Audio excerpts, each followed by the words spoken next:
Assalamualaikum, nama saya Muhammad Fikri Ridwan bin Muhammad Hafizi, nombor metrik S700500 dari kursus Sarjana Muda Sains Aquakultur dan untuk subjek penghayatan etika dan peradaban, saya ingin memperbentangkan tentang tajuk tiga perbezaan dan persamaan yang wujud antara kaum Yahudi dan bangsa.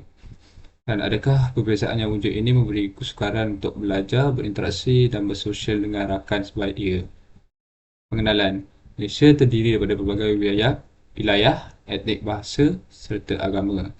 Dan sebagai rakyat Malaysia yang mementingkan keharmonian dan kesepaduan, maka perlulah difahami bagaimana cara membentuk semangat perpaduan dan integrasi antara masyarakat yang mempunyai latar belakang yang pelbagai. Terdapat tiga perbezaan yang saya telah ambil untuk tajuk ini. Yang pertama ialah perbezaan bahasa, perbezaan budaya dan ketiga adalah perbezaan tradisi dan perayaan. Pertama ialah perbezaan bahasa. Perbezaan dalam bahasa mungkin menjadi halangan komunikasi, terutamanya jika satu atau kedua belah pihak tidak fasih dalam bahasa yang digunakan oleh rakan. Walau bagaimanapun, ini boleh diatasi melalui usaha untuk belajar dan memahami bahasa satu sama lain. Contohnya, seorang yang berbahasa Mandarin mungkin akan mempunyai kesukaran untuk bercakap dengan seorang yang mempunyai bahasa Tamil dan bahasa Melayu kerana mungkin mereka tidak lagi mahir dalam bahasa Melayu. Kedua adalah budaya. Perbezaan dalam nilai-nilai budaya, adat istiadat dan norma-norma sosial boleh menyebabkan ketidakfahaman atau konflik persepsi. Menghargai kepelbagaian budaya dan bersedia untuk belajar tentang budaya satu sama lain dapat membantu mengurangkan perbezaan ini. Contohnya, saya sebagai kaum orang Melayu mungkin tidak faham tentang budaya-budaya orang India dan Cina. Jadi ini boleh menyebabkan kesukaran untuk berinteraksi kerana saya mungkin mempunyai persepsi yang tidak baik kerana saya tidak memahami lagi budaya mereka. Dan yang ketiga ialah tradisi dan perayaan. Perbezaan dalam tradisi dan perayaan, keagamaan atau kebudayaan tidak boleh mencipta cabaran dalam merancang dan berpartisipasi dalam aktiviti sosial.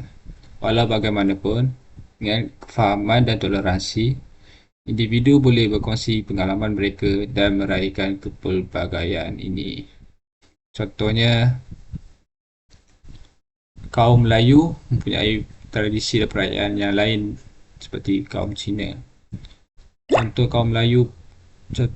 tradisi dan perayaan kaum Melayu adalah Hari Raya Aidilfitri, Hari Raya Aidiladha dan contoh tradisi perayaan kaum Cina adalah kongsi facai dan Tahun Baru Cina. Persamaan. Saya mengambil tiga persamaan. Yang pertama adalah hasrat dan impian, nilai asas kemanusiaan dan keinginan untuk bersosial. Yang pertama, hasrat dan impian.